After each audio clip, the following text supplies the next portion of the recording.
بسم اللہ الرحمن الرحیم۔ السلام علیکم۔ آج میں آپ کے ساتھ ایک سچا واقعہ شیئر کرنے جا رہی ہوں۔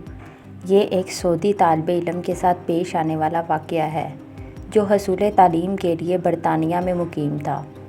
وہ طالب علم بیان کرتا ہے کہ مجھے ایک ایسی انگریز فیملی کے ساتھ ایک کمرہ کرائے پر لے کر رہنے کا اتفاق ہوا جو ایک میاں بیوی اور ایک چھوٹے بچے پر مشتمل تھی۔ ایک دن وہ دونوں میاں بیوی کسی کام سے باہر جا رہے تھے تو انہوں نے مجھ سے پوچھا کہ اگر آپ گھر پر ہی ہیں تو ہم اپنے بچے کو کچھ وقت کے لیے آپ کے پاس چھوڑ دیں۔ میرا باہر جانے کا کوئی ارادہ نہیں تھا، اس لیے میں نے حامی بھر لی۔ وہ بچہ مجھ سے کافی مانوس تھا۔ کچھ دیر کھیلنے کے بعد وہ مجھ سے اجازت لے کر کچن میں گیا اور تھوڑی ہی دیر بعد مجھے کسی برتن کے ٹوٹنے کی آواز آئی اور ساتھ ہی بچے کی چیخ سنائی دی۔ میں جلدی سے کچن میں گیا اور دیکھا کہ شیشے کے جس گلاس پہ بچہ پانی پی رہا تھا وہ اس کے ہاتھ سے گر کر ٹوٹ چکا تھا۔ وہ بچہ ڈر کر اپنی جگہ سہما کھڑا تھا۔ میں نے بچے کو تسلی دی اور کہا کہ تم پریشان نہ ہو اور امی واپس آئیں تو ان سے کہنا کہ گلاس انکل سے ٹوٹ گیا تھا۔ پھر میں نے سوچا کہ اگلے دن ایک گلاس لا کر کچن میں رکھ دوں گا۔ یہ ایک معمولی واقعہ تھا اور میرے خیال میں پریشانی والی کوئی بات نہیں تھی۔ جلد ہی وہ دونوں میاں بیوی واپس آ گئے اور میں نے بچے کو ان کے حوالے کر دیا۔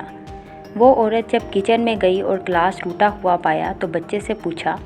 بچے نے اس کو وہی بتایا جو میں اس کو سمجھا چکا تھا۔ اسی شام کو وہ بچہ میرے پاس بہت افسردہ حالت میں آیا اور مجھے کہا کہ انکل میں نے امی کو سچ بتا دیا ہے کہ وہ گلاس آپ سے نہیں بلکہ میں نے توڑا ہے۔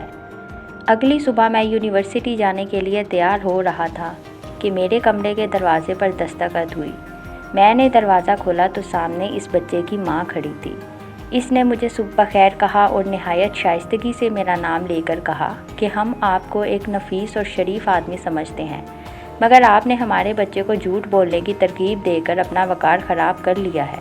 ہم نے آج تک کسی بھی معمولی یا بڑی بات پر اپنے بچے سے جھوٹ نہیں بولا، نہ کبھی اس کو جھوٹ بولنے کی ترغیب دی ہے، لہٰذا ہم آپ کو مزید اپنے ساتھ نہیں رکھ سکتے۔ برائے مہربانی آپ 24 گھنٹے کے اندر اندر اپنے لیے کسی دوسری رہائش کا بندوبست کر لیجیے۔